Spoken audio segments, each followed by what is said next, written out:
cortar esse trecho, enfim. Mas só para recapitular, bom, já que eu tô aqui, deixa eu ver se eu mostro essa paisagem aí de novo.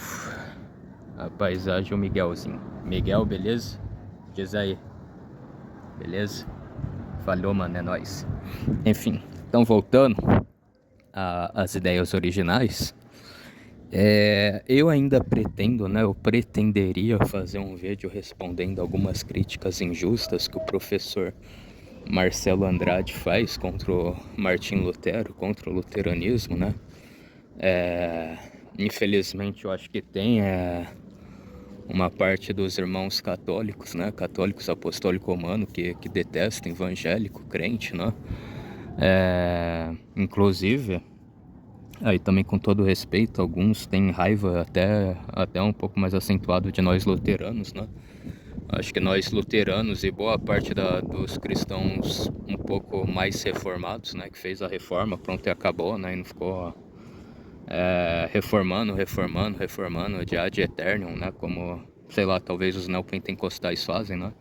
Então até os luteranos, que eu acho que de todas as denominações evangélicas que tem, nós somos os que mais ainda temos alguma boa vontade, algum desejo de ter boas relações com a Igreja de Roma, que seja, né, etc.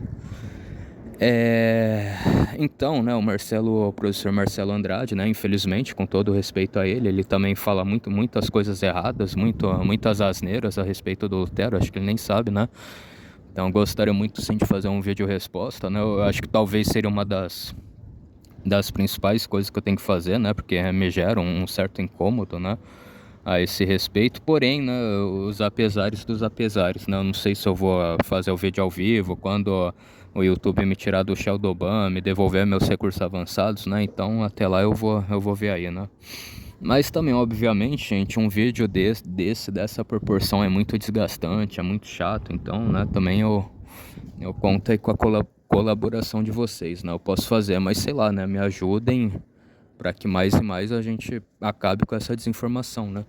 Vocês curtindo, vocês vindo aqui curtindo, deixando um like, deixando um comentário, deixando ou compartilhando, né, nas suas redes sociais, sejam quaisquer delas que sejam, né, já me ajudam demais, né? Mas enfim.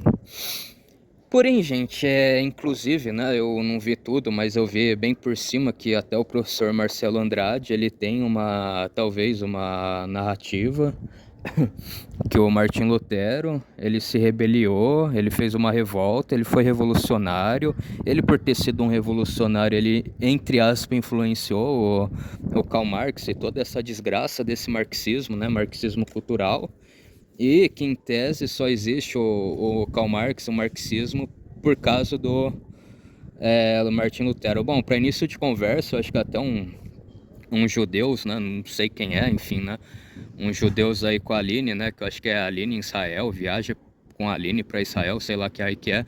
Os dois, recentemente, no podcast do Vilela, né, no Inteligência Limitada do Vilela, esse podcast que é um dos maiores do Brasil, esse judeu, ele falou que o Karl Marx era judeu, que o Karl Marx, para fazer essa porcaria, essa desgraça desse marxismo cultural, ele se baseou na Cabala, né? Entre outras coisas, esses judeus aí também foi, nós judeus não nos preocupamos em querer converter cristão, muçulmano, budista, mandeísta, samaritano, qualquer religião, né, hinduísta, não sei, pro judaísmo, não sei o que. E a gente, assim, meio que nessas palavras que ele quis dizer, né, o que eu pude entender, interpretar do que ele disse, né. A gente não se apega em direita e esquerda, porque quem inventou a esquerda foi um judeu, que foi o Karl Marx, daí eu acho que ele quis dizer, né, que quem inventou a direita foi um judeu também, o Mises, né? Mas enfim, gente, as obras do Mises, ao meu ver, são boas e elas vão completamente distante do que o sionismo prega, né? Porque eu também penso isso, eu não quero saber, eu abro minha lojinha, né? Eu acho que inclusive esse exemplo aí, um cara no Spotnitz falou, né? Isso daí eu também concordo com ele, um cara que ele é anarcocapitalista, né? E eu vou parafrasear e usar o exemplo dele, né? Pra mim não me interessa, eu abro a minha lojinha de camisa, sei lá na Praia Grande, né? Desenho do mar, paisagem do mar, né? Pintura, as camisas. Eu não quero saber se o meu cliente vai ser um goi, se o meu cliente vai ser um judeu, se um cliente meu vai ser um muçulmano, se um cliente meu vai ser um católico, um ortodoxo, um budista, um ateu, um agnóstico. Eu não quero saber, eu quero vender minha camisa, né? Assim, com todo o respeito, né? Eu gostaria, né? Se algum dia, né? For tocado no coração deles, né? Eles vêm querer conhecer minha igreja luterana ou conhecer outra igreja evangélica, né? Também beleza, né? Mas, né? Vocês entenderam, entre aspas, dinheiro não tem cor, né? Então, acho que assim, pelo menos que eu li um pouco, que eu li do Mises, né?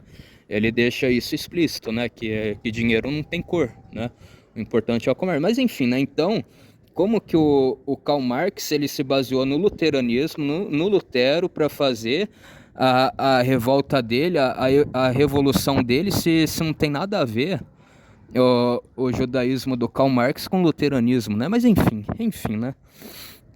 Então, e aproveitando o gancho do Mises, né, que o Mises, eu acho que ele fala do Estado mínimo, da mão invisível do Estado, né, eu acho que aí, obviamente, eu vi muito pouco sobre o Paulo Cogos, né, que ele fala que talvez o Estado nem deveria ser mínimo, né, que o Estado nem deveria existir, isso daí eu também concordo com ele, né, em muito dos casos, né, em muitos dos casos o Estado nem deveria existir, né, mas enfim, né, então, é... O, essa ideia, o Karl Marx baseou no Lutero para fazer as teses dele já está errada. Um próprio Judeus fala que ele se baseou no judaísmo para fazer, né? Eu não sei, né? Não sei até qual ponto ele se baseou no judaísmo para fazer o marxismo cultural dele. Bom, e também a dialética de Hegel, né? Se tal coisa não dá certo, logo a gente tem que fazer a antítese, né? Para fazer isso e aí fazer a revolução e não sei o que, blá blá blá. Então uma parte, né, do judaísmo, Karl Marx se baseou, a outra na do Hegel, né? Eu não posso falar que as ideias do Hegel estão todas erradas, eu acho que muito pelo contrário. A ideia do Hegel que, tipo assim, o ser humano é a imagem e semelhança de Deus. Deus nos deu a bênção para que a gente pensasse, raciocinasse, né? E através da bênção que Deus nos deu, a gente consegue chegar à racionalidade, né? O ser humano, ele só é racional, a razão só existe porque a gente consegue fazer isso, né? Pensar, se expressar, conversar, dialogar, né? Aí sim a gente consegue chegar na razão, né? Que foi um presente, um dote, né? Que Deus deu para nós seres humanos. Então, ok, né? Não vou falar que isso está errado. Eu acho que o Hegel também, ele não era uma pessoa ateia, agnóstica, ele era um deísta, né? O deísta, ele acredita em Deus, ele só não acredita que Deus influencia em alguma coisa do nosso cotidiano, né? Igual, por exemplo, você pensa o imperador romano, o imperador Adriano de Roma, né? Ou César, né? O imperador de Roma, o César. O César, o que seria os besouros, né? Os besouros na extensão do vasto império de Roma, né? O César, ele ia estar preocupando, o besouro tá andando no meio da mata, o besouro tá voando no meio do caminho. O César, ele não liga pro besouro, né? Tem coisas mais interessantes no império dele do que ele se preocupar com os besouros que estão dentro do império dele, né? O besouro que está em Roma, ou o besouro que está na Gália, ou o besouro que está na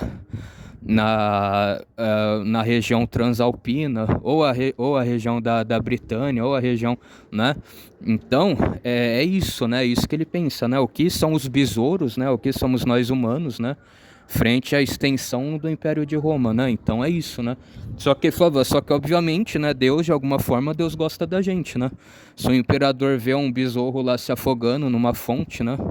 Numa fonte que ele construiu lá em Roma, né? Um chafariz, ele vai querer estender o dedo e tirar o besouro lá da fonte para que o besouro não morra afogado dentro do chafariz que ele construiu, né? Então o Hegel, ele ainda vai com essa ideia de que talvez, né? Que por alguns motivos Deus gosta da gente, né? Deus gosta da gente, eventualmente, né? Deus não vai querer que... Mas enfim, né? Enfim, né? Então, isso que talvez eu nem entre na questão de Hegel, né? Mas enfim. Então, com essa ideia aí de, é o Lutero, não sei o que, não. Né? Não que duas religiões diferentes da outra. Mas, vamos partir do pressuposto do Estado mínimo. O Martin Lutero, ele... era a favor do Estado mínimo. Ele não era a favor do Estado se intrometer em tudo, o Estado querer pôr a mão em tudo, o Estado ficar molhado em tudo, né? Ele queria enxugar o Estado, né? As cartas que o Martim Lutero escreveu para os príncipes que aderiram à reforma, o Martim Lutero deixa explícito: os príncipes têm que se preocupar com a alfabetização das crianças, para que as crianças leiam a Bíblia, né? Então vamos lá, é educação, né? Principalmente o alfabetismo, e principalmente para as crianças ler a Bíblia, né? A saúde, né? Basicamente eu acho que ele falava, a criança não tem que ter piolho, né? Saneamento básico também, né? Para quem entra na questão de saúde. E segurança, né? Os príncipes melhorar o exército deles, né? No mínimo, isso que o Martim Lutero defendia. O Martim Lutero não falava, o Estado tem que se intrometer em tudo. Se uma pessoa vai lá trabalhar, o Estado tem que confiscar o dinheiro da pessoa, não tem que deixar a pessoa trabalhar, o Estado só tem que sustentar ela, não. De nenhum momento o Martim Lutero defendia o Estado máximo, como Karl Marx defendia e como os comunistas defendiam, né? Isso que eu ainda estou falando de leves, eu não estou me aprofundando em muitas coisas, eu estou tentando resumir tudo, né? Porque o vídeo também é muito longo, fica meio chato, né?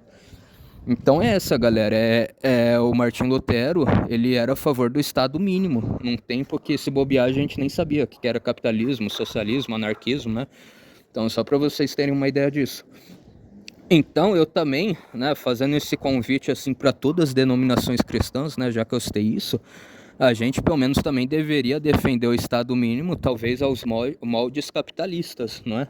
Não o metacapitalismo, que são as grandes empresas se juntar para quebrar com as pequenas, porque aí tá errado, né? Entre outras coisas também, né? Diga-se de passagem que também não vou me aprofundar muito, mas é isso, gente. O convite também fica de pé, né? Um cristão aí, uma pessoa que se diz cristã e apoia o Estado máximo, que o Estado tem que se intrometer em tudo, que a gente deve adorar, venerar o Estado, porque o Estado aí tá errado, né? Então também por isso que tem essa ideia que talvez o socialismo, o comunismo, o anarquismo e outras ideologias de esquerda, elas vão completamente contra com aquilo que o cristianismo prega, né? Bom, sem falar também isso, né? Do suor do seu rosto comerás o teu pão, que é o que também tá na Bíblia, né? Mas enfim, galera, então é isso daí. Eu espero que todos vocês tenham gostado, né? Fiquem todos aí na santa paz de Deus. Até mais, um forte abraço, tamo junto, falou. Passou a régua e até a próxima. Tamo junto, galera, é nóis.